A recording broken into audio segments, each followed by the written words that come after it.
This is the largest UFO wave we've had in Pennsylvania in 35 years. What's going on in Bucks County? Total mayhem. If that was a plane, it would have fell right out of the sky. You want to find that wow image, the one that's going to say, look, we've got them, they're here. Did he saw a very, very unusual phenomenon. If we can validate the story, what we have is an unidentified object in that airspace.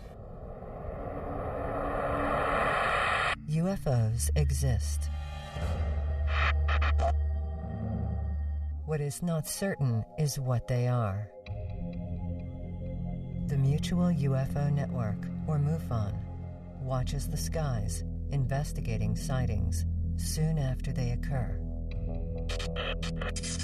Their investigators use the tools of science, psychology, and law enforcement to get as close to the truth as the truth will allow. Unidentified flying objects definitely exist. Only their identity remains a mystery. The mystery of UFOs over Earth.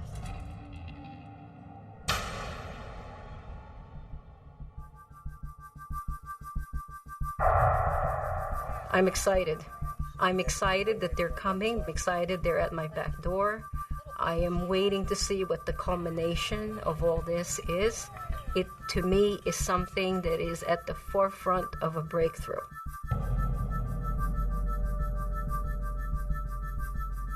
When they're talking about a flap, essentially what you have is the occurrence of a number of sightings in a fairly short period of time in a given geographic location. Most UFO sightings occur with an individual. They happen, then they're gone. Once in a while, you get a mass sighting. In 1997, we had the lights over Phoenix. It was seen by 10,000 people. It was seen by the governor of Arizona. But flaps are rare because they can last for days and sometimes months. And then one day, just as quick as it starts, it stops again. And nobody knows why. So you want to take advantage of it. You want to look into it as quickly as possible.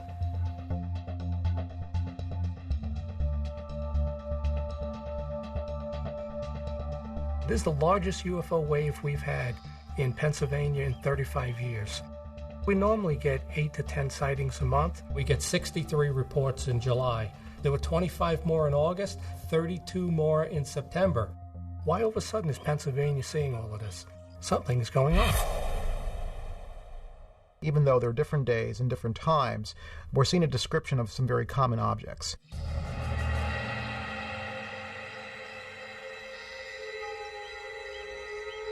The activity that we're looking at right now is about 7 times more than the usual. We put together all our information so that we have a map of all the sightings. A lot of people have reported different objects, and it's interesting to note that these objects vary from a cylinder-shaped object to a boomerang to a sphere. All it was a white ball of light. So I ran inside and I grabbed my astronomer binoculars and I honed right in on that son of a gun, and there was no structural features at all. It was just a white, pure ball of light. I've only been investigating for MUFON 4 months now. I'm out here to figure out what the hell's going on out there. It was ball-shaped, kind of, and just like... Multicolored? Yeah. The most brightest, dominant colors were blue and orange. I was sitting out on my porch, and I just happened to look over, and there came a beautiful blue sphere. It was a beautiful blue. I'll never forget the color. Like a blue basketball with maybe a light inside of it to show the blue. You know what I'm saying? Take a boomerang and put a football in the middle, and they had red lights in the front. When you look at these objects that are being reported, they're giving different descriptions to it. But you still got this large group of people that tell a very compelling story, and they're very believable. What would you say if I told you that 4 other people that night had a sighting that they reported? I'm not crazy. 80%, maybe 90% of these sightings are actually IFOs. But there's always that unexpected 10 to 5% that remain unexplained, and that's what I'm after. The first thing I do is to ask, what would be the motive? What would be their reason for coming forward and actually saying, I'm seeing these things. I realized it was, a solid object. It wasn't shaped like a plane. I've never seen anything like a plane that looked like that. It didn't make any noise. It moved very slow. If that was a plane, it would have fell right out of the sky. As Cliff is telling his story, I'm thinking, here's an average person, or a retired person, wakes up in the middle of the night and sees something he doesn't understand.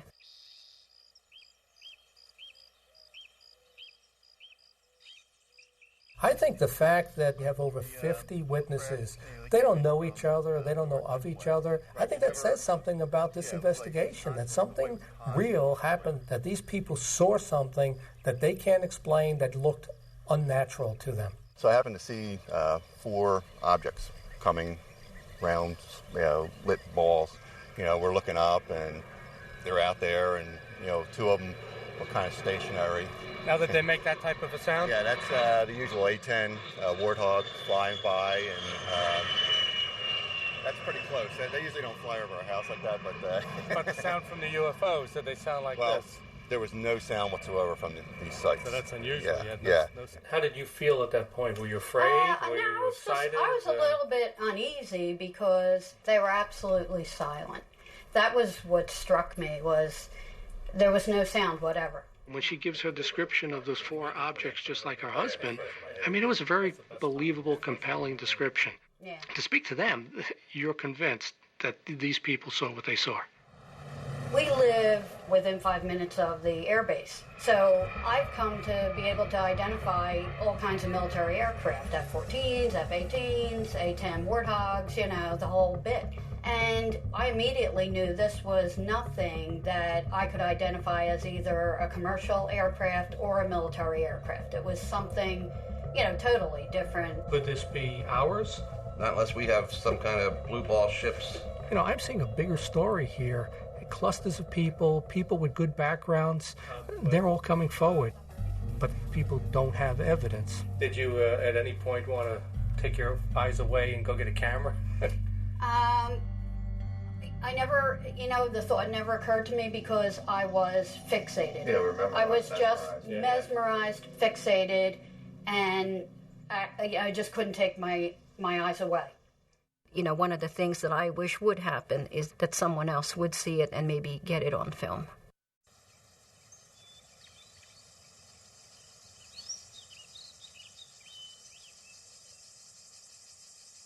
I thought it was a helicopter, but it wasn't making any noise, and it didn't have one light. It had 3 lights, and they were on the surface of the object. It was kind of freaky, kind of like a boomerang. Okay. Now, that was in April. I'm currently working on 60 cases right now. Part of what makes Denise's sighting the most special out of them all is that she's had multiple sightings and a written report with the specific dates and the time frame. In May, same thing. The dog woke me up. We came out, and as soon as I came out the back door, it was above this tree right here, directly. Okay. Then the next time, I guess it was in June, and it was the same exact spot again. It seems like it's in these 2 spots every time I come out. Now, I did see on your report you said there was a cone of light that came from it. Yes, there was. I saw this glitter coming down from the object into this tree and off of this tree. It was like glitter. And I thought, this is really weird. I'm not telling anybody about this, And next thing I know, I saw the glitter leave both trees and go up to the craft. She's telling us this situation of these metallic sprinkles that came down and landed in her backyard. I found that a little hard to believe. Then as we researched and got into it a little bit more, we find out that there was a case, I believe in 1999 in Mexico, same exact thing. It was just silver, it was sparkly, and this tree was full. It almost looked like Christmas lights. A little bit here on the outer leaves. I have a portable Geiger counter. So I said, let me see if we get any trace elements off of this.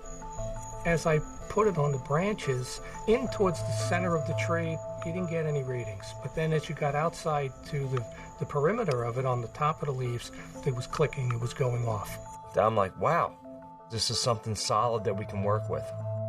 Each case, you take through a process. You go through the whole investigative process. You gather up soil samples, you gather up vegetation samples, and then put all the pieces of the puzzle together to see what happened. Log the case number and the date, location, and we'll send it off to be analyzed, and we'll see anything that's not of this world.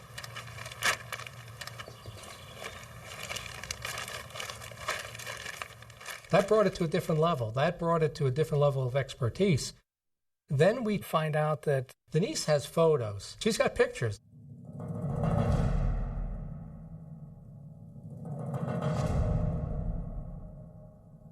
Denise's case became very important to us. It was beautiful looking. This thing had no lights, seemed like it wanted to be unseen. An estimated 10,000 UFO sightings are reported each year. MUFON, the Mutual UFO Network, chronicles these sightings, but only investigates those they consider credible. The following is an account of one such investigation.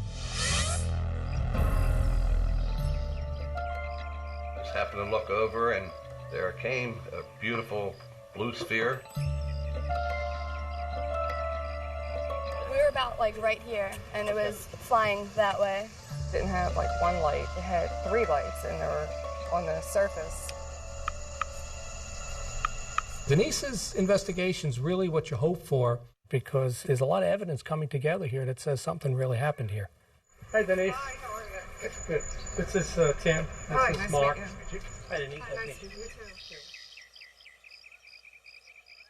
I'm going to work on creating some artwork. We'll work together on making it look as accurate as we can to what it is that you've seen. It was just something like you weren't sure what it was, but it was beautiful looking. What, triangular or yeah, kind of like a boomerang shape. Take a boomerang and put a football in the middle, and they had red lights in the front, bulgy red lights that were kind of pulsating. And you mentioned there's a 4 pinkish light. Right. Say, like if I see this in the sky, there'd be a pink light flickering. First time I saw it above this house over here, the rooftops. On one of the evenings, I think you said that it dropped some kind of a substance that came down. Or... It was all glitter, and then it went into this tree. So now the goal is to be able to build a craft, put it where she saw it, and recreate her sighting in the actual spot where it took place. When it comes to photographs, they want to find that wow image, the one that's going to really say, look, we've got them, they're here. So this was in May. What did you see with your eye? It looked like 3 giant headlights of a car. 3 headlights? Mm-hmm. It's giant 3 headlights. That's what I usually see first. In any kind of pattern, configuration of any kind that you recall? No, not really. It was just the round object, the round part of it. It's like 3 giant headlights. Just looks like a flat surface of an object with the lights. As I'm looking at her pictures, the part I didn't understand was how you could look at, a triangle that's got 3 different colored lights on it, and you're showing me a picture of something that looks like a golf ball. So in this first one, this was 4/20/2008. Mm-hmm. Where did you take that picture? If you could just take your camera, we'll walk right over there and go check it out. Sure. I asked Denise to recreate the manner in which she took the pictures. I wanted her to use the same camera. Over top this tree, so I just aimed it up. Mark said she held the camera at arm's length. I think what she was doing was pointing it in the direction of what she saw, snapping, almost like if you're at an event and you're snapping over the crowd, you think you're getting what's going on, but you don't really know. And I think that she may have thought she photoed what she was looking at and was off, and it might not even be in the frame. I spent a good deal of time last night going over all the images. In this image that was submitted, I noticed this clearly over here, there's this bright blue ball. And that's interesting looking in and of itself. So to look more closely at that, I zoomed way in, brightened the image, and I looked at that object. And what I saw inside the object were arcs. So one thing you can notice is if you complete these arcs, there's a bright object just off frame, right about here. Maybe that's what she meant. Maybe that's our object. maybe that's the coolest thing in the world. But it's here. It's not there. That could be the object that she meant for us to see, and it might have been a very interesting object. But she didn't catch it. I believe that this person took something that was genuinely intriguing and interesting. But so far, and I have more analysis to do, there's quite a few pictures. So far, I don't see anything that's not explainable. So far.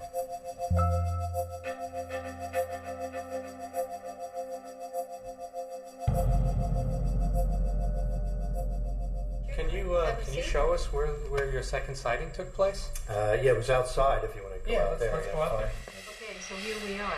It was right between those two pine trees, and then I realized it was, a solid object. I think one of the most compelling witnesses so far has been Cliff. I mean, there is no reason for a retiree who's had a good life and a good business to come up with this story. This is about where it happened. We came out here, of course it was dark, it was like 4 o'clock or so, and it was still very dark. Okay. And about the time we got back out here, it was probably right around there. And it was a lightning flash. And when that flashed, I saw the whole object. And it wasn't what I expected, because when I saw it before, it looked like just a hexagon, dark, solid object, I guess you could call it. This time the lightning shone through cracks in the object, and it kind of divided it up into almost 6 equal triangular shaped things. He saw the craft, and he saw the light coming through the seam, so he knew there were 6 different objects connected. And his description was as good as it gets. How big would you say it was? It was at least from where we are to the tree line, width-wise, and probably maybe even longer than that, because it seems to be like elongated. He calculated this thing to be in excess of 300 feet. So this is an enormous craft. I mean, this is a baseball or a football stadium flying over his house. I was a little upset of seeing what I saw, because I didn't expect to see that. Okay. I didn't think the lightning was going to, illuminate it the way it did, and I was a little set back by it. Do you have any concerns that this is the second time you've seen it over your property? Yeah, I just want to get on with my life. I don't want to see any more. Yeah. He's a little afraid, and I think he's a little concerned. I said, why this keeps coming around his neighborhood? Why is he the one that's seeing it? Cliff and Denise, they've seen something more than once. And that becomes exciting for us, because it wasn't a one-time deal. Yeah, would you take your eyes off of something like that? I wasn't moving. Didn't really believe the story of the metallic sprinkles coming down, but that's the part of the case that's actually come to fruition.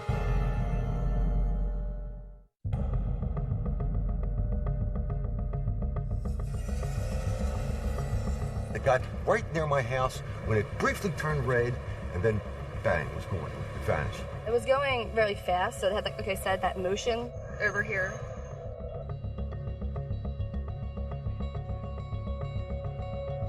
This is such a good case. We've got so many witnesses, we've got physical evidence, so I called James Carrion, the international director, to enact our STAR team, just because I wanted to make sure that I covered all the bases. The STAR team is made up of a group of elite MUFON investigators who can be deployed at a moment's notice wherever there's a major UFO event. Yeah, listen, that's the video that I told you about. This is a really incredible case. There's a number of sightings, and any of these cases that are associated with any kind of physical evidence, we're going to focus on those first. We're not here to take over the investigation. We're here to help them and provide technical support and experience.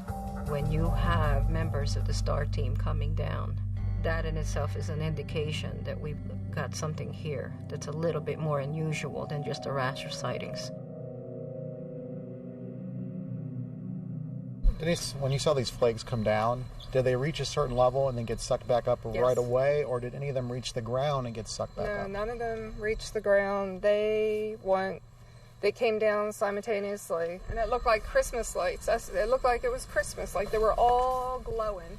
Well, I already knew Denise's story. She had multiple sightings of the same object. It's glitter coming down from the object into this tree, over top this tree. I knew that she had taken these photos. We had seen the photos beforehand, but we were a little at a loss to understand why is it that she saw this object 5 times but didn't have a clear photo of it. Denise, you said this was a giant craft. Mm-hmm. If you were looking, just put your fingers up there and tell me how big the object would have been in the on the screen there. Yeah, it was pretty big. But in your pictures, nothing that big shows up on the pictures, which is what we find odd. I'm just trying to understand how it is you could look through the camera, and you said you could see the object inside of the screen as being very large, but we're not seeing it show up on film. We're not seeing it actually show up in the picture. Did you look at all the pictures? Yes. Did you have time to put your glasses on? No, I never had time to get my glasses on ever. So you took the picture? Because you never knew when it was going to go away, so I didn't want to go in the house and miss it or whatever. But no, I never had my glasses on. Why do you think you haven't seen it since? I really don't know why, but hopefully they're going to show themselves to somebody else that's an unbeliever, maybe. But, I have no idea. You started off as a non-believer? Yes, I was. Okay, and now? And now I'm a believer.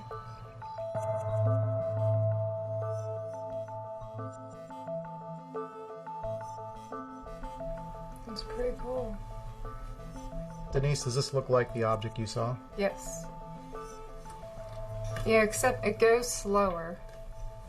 When it kind of goes in a shuffling pattern. What do you mean by a shuffling pattern? When it's going across the sky, it kind of just shuffles along. So you're saying that the way we have this illustrated here, it's a pretty smooth trajectory, but you're saying it's a more zigzag kind of thing? Yeah. Should we take a look at the sparkles here?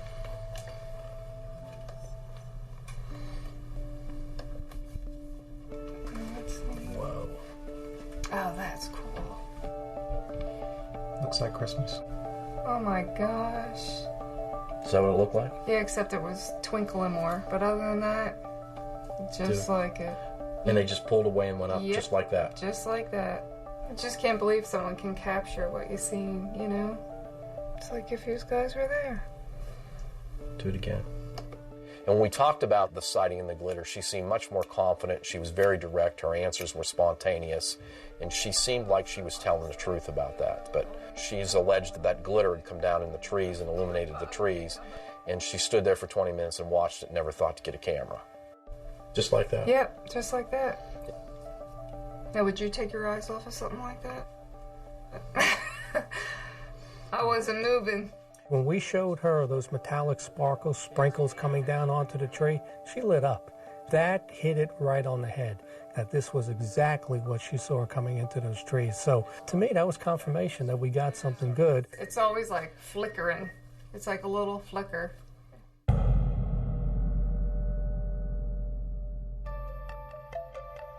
MUFON is a nonprofit scientific research organization. We work with a wide network of experts who offer their skills and expertise to MUFON. Dr. Levengood is a retired professor who's intrigued by UFO investigations. He has his own lab and will look into interesting cases for UFO researchers. When we took these leaves and sent it to a lab for testing, we never thought we were going to get the type of report back that we did. Professor Levengood's report said that these leaves and this tree was hit by some form of radiation. At first glance, this looked very suspicious because the leaves had a reddish coloration. That never happens in June or July normally. But here the energy level was so high that it caused the production of anthocyanin, a pigment in the plant that causes the reddish color in the leaves. Now, this was a real unusual situation. The energy not only produced this cream-colored region, but you got little bubbles for when the microwave heated the cytoplasm so fast that I'd never seen before at all. This whole thing took place in a matter of microseconds. Denise saw a very, very unusual phenomena. Another obvious thing that was occurring in these leaves, notice the heart shape. This is extremely unusual. This is called a somatic mutation. Here are the normal leaves down here. They come to a point. So they're quite different, you'll notice. Why? Because these microwave energies came along and just hit that leaf bud's tip, and it didn't kill the cells, but it slowed the growth rate way down. I don't think we can escape the fact There was some area of the sky that emitted an energy that caused these changes in the leaves. He's found stuff that he's never found before. The new growth is actually mutated, changes that wouldn't happen unless something came in contact with microwaves. I don't think Denise walked out back with her microwave and popped the tree branch from up top into it.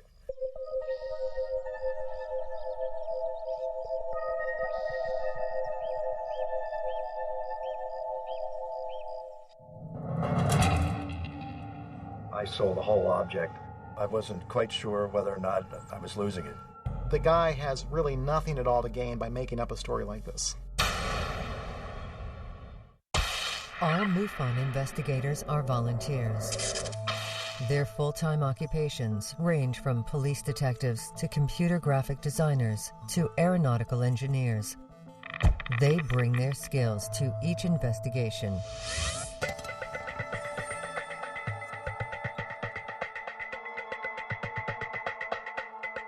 There's 2 pine trees, and then the trees in the background. That back out here was probably right around there. Cliff's description of the UFO, I think, is probably one of the most detailed ones I've ever gotten. It didn't make any noise. It moved very slow. If that was a plane, it would have fell right out of the sky. This thing wasn't smooth or aerodynamic in any way. He was very specific about the top of the craft had windows that came along the edge. The interesting thing about his description was there were no lights. So many UFO stories involve lights in the sky. This was a completely dark craft. And the only way he saw this was that the heat lightning lit up the clouds behind it. This is a very useful tool to me because it's one thing to hear a description of someone, but once you show them an animation, it's interesting how they will start to really pick out what's wrong about it and help us refine it, and we get to a really good view into their mind as to what they saw. Cliff, I'm going to show you the animation. Let's go ahead and play it all the way through once, Okay. and then we'll play it again, and you can stop it at certain points and then point out whether it's accurate or not.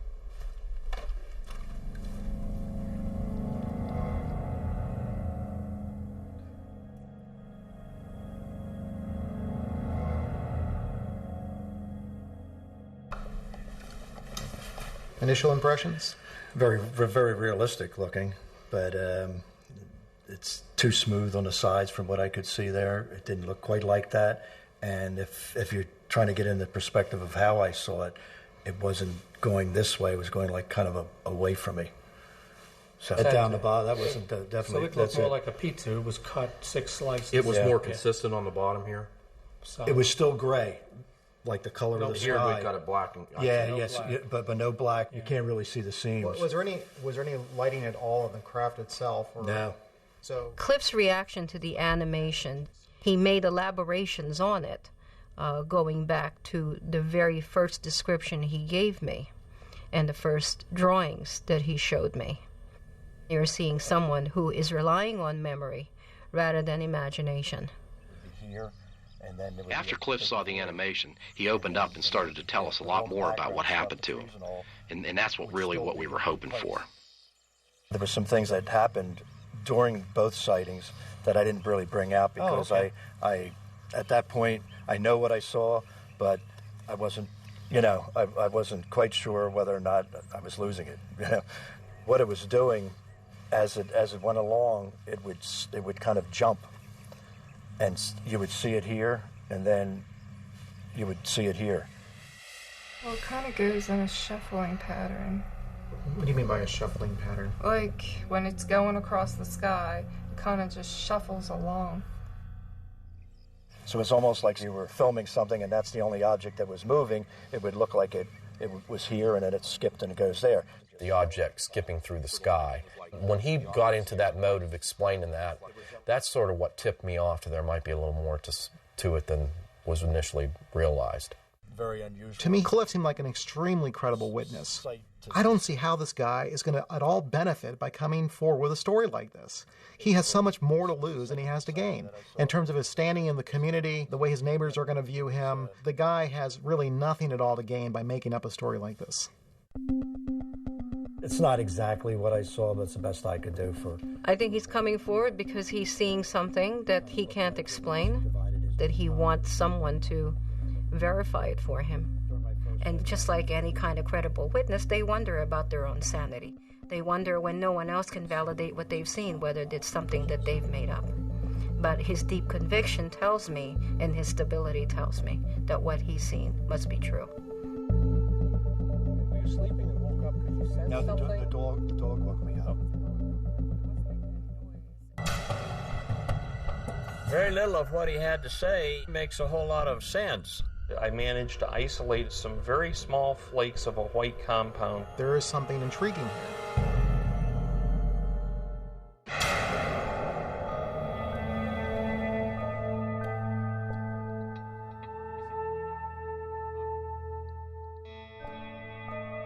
It's like a regular airplane light, but there were so many of them. They would start as balls of light, then morph into a craft.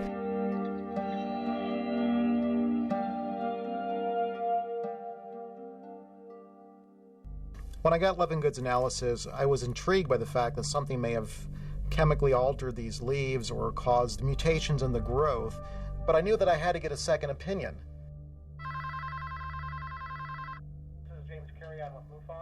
Dr. Salisbury is a world-class plant physiologist.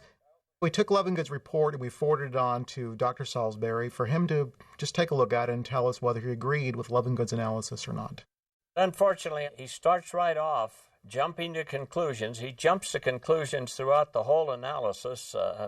Levengood says that the brown spots were because of anthocyanins. This looked very suspicious because the leaves had a reddish coloration. That never happens in June or July normally. To me, that's a tremendous conclusion jump. The only way that he really would know that they're anthocyanins would be to do the proper tests, chemical tests. No real reason to think they're anthocyanins. Then there were mutations. He finds some of the leaves have a heart shape, but the idea that they were in response to a mutation is again a huge leap into the unknown. For one thing, leaves don't particularly grow that way. They don't grow at the tip like stems do. They form in the bud, and then the cells expand to make the leaves. It was disappointing, but also I said to myself, isn't this typical? I mean, no matter what you do in this field, there's always a skeptic or somebody else to come back with the opposite. So in this case, we have one scientist on one hand that's saying, yes, we have something here. Then we turn around and submit his report to another scientist who takes the opposing view and says he doesn't think what the first one told us was valid.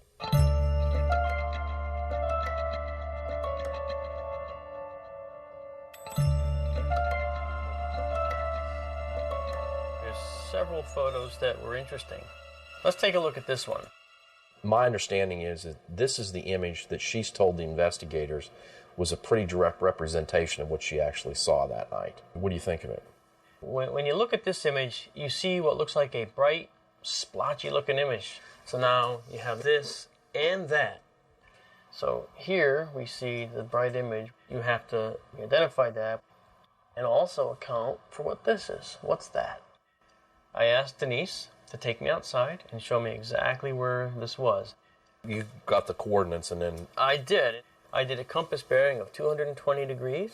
I could then plug it into some of my astronomy programs that I have. Get the celestial picture. Get a celestial picture for that exact time and date. And we're doing from her backyard and just like it would look. That's right. She said it was somewhere between 1 and 2 in the morning. And I have it set for 1 in the morning right now. All right, if we move the time ahead a little bit. Okay. Now, we're around 2 in the morning. And lo and behold, well, here comes the moon and Jupiter. And that would put you in line with the tree line. Actually, it would put us right in the tree line. And the moon was full. You can actually see leaves silhouetted against the moon in this image. And that explains why the moon was round behind the trees. Gotcha. All right. Now, when you look at the image, you see that the orientation of this moon and that Jupiter are not the same as in the photo we saw. Yeah, but you said she had the camera turned up this way, too. She could very well have turned the camera vertical for that shot. And that would explain exactly what we're seeing. It's amazing, isn't it? It's perfect. It's a perfect correlation. Mark and I went through all Denise's photos, and there was really nothing there. Mark felt everything was either reflections off the lens, possible aircraft lights, and other bright lights in the sky. There was nothing there that Mark couldn't explain, and it was really disappointing. Denise's case is falling apart, but we don't want to give up on it. We collected samples from the tree that the UFO was seen hovering above and dropping down this glitter into, but we also took some samples from a tree that was much further away to act as a control. What did you find different between the two samples, the affected and the control? The big difference was in a very minor element, boron. It was a difference that jumped out at me because in the affected tree, that value is several times higher, and so that might let you have a stronger hypothesis that something was deposited on the leaves from some other source. What Nick was able to tell us was that there is something intriguing here, that something seems to have happened to this tree that's next to Denise's home, and I think it lends a little more credibility to her story. Then Nick told me about the flakes. I managed to isolate some very small flakes of a white compound that I found on a few of the leaves from the affected tree, and I did not find any amongst the leaves from the control tree. Flakes from the affected tree exhibited a really unusual series of forms or shapes at a microscopic level, the largest of which was probably about the size of a head of a pin. These white flakes, do they have any shine to them? Is this possibly the glitter she's talking about?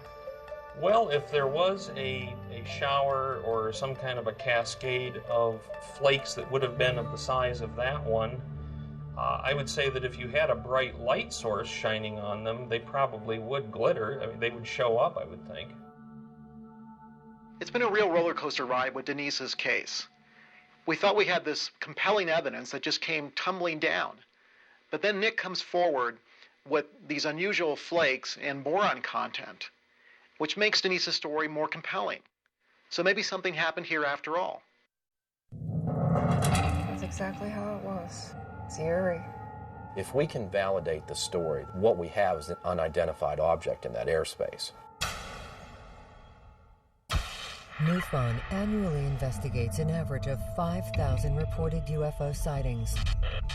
Approximately 85% are dismissed as either misidentification of natural phenomenon, man-made activity, or deliberate hoax. 15% remain unexplained.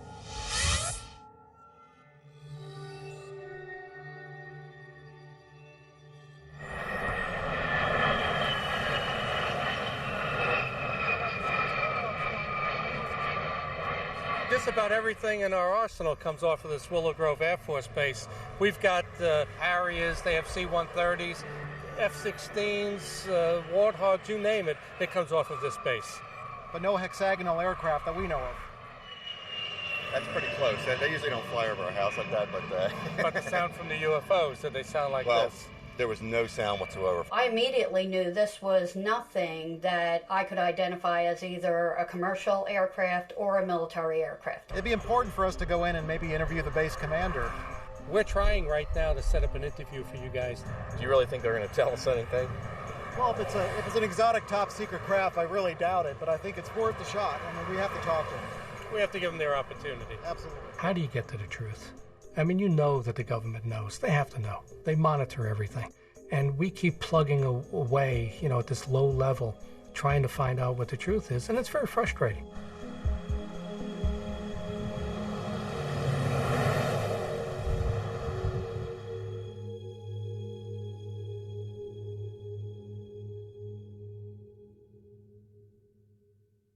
The photographs have really not helped her. They've hurt her more than anything. And I was really trying to, just in my own mind, clarify which one of these things she'd actually seen or not.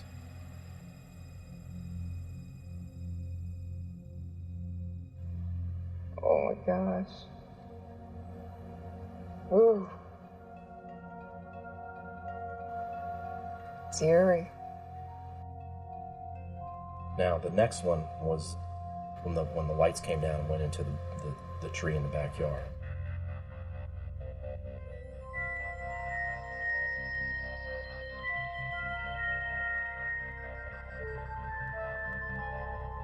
It's so true and exact the way I saw it that night. There it goes. Is that pretty bad? Yes, it does. It looks just like it. That's exactly how it was. Good. What really got my attention, she got very emotional when she saw it. And it seemed as if that took her back to that night. And based on that, I was starting to believe what she was telling me.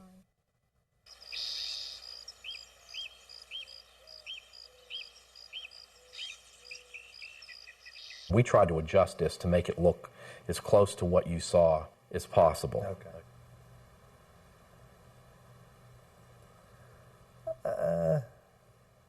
That's pretty good, but it makes it look like it's a very small object.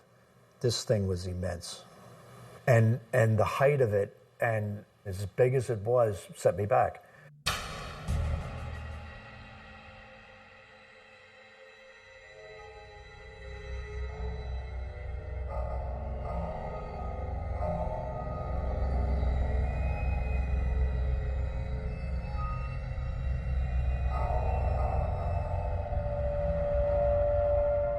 I've gone this far with it, I'm not going to back out now, but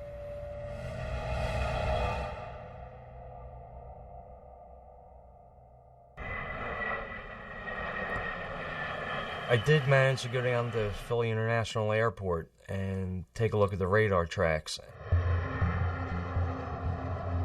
There was something that came in on the radar without a transponder code, and it had the right time setting and the time frame, the date frame as when Cliff had his sighting. The transponder is a device. It's a piece of the radio equipment on an aircraft that basically transmits a code number to the air traffic controller's radar. And when they dial that number in, that number basically lights up on that blip on the screen and identifies that blip.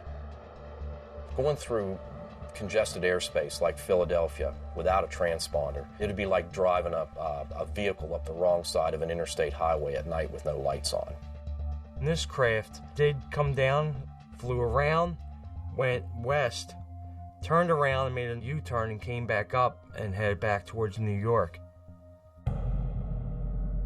If we can validate the story that we've gotten from the individual at the Air Traffic Control Center in Philadelphia, then what we have is an unidentified object in that airspace.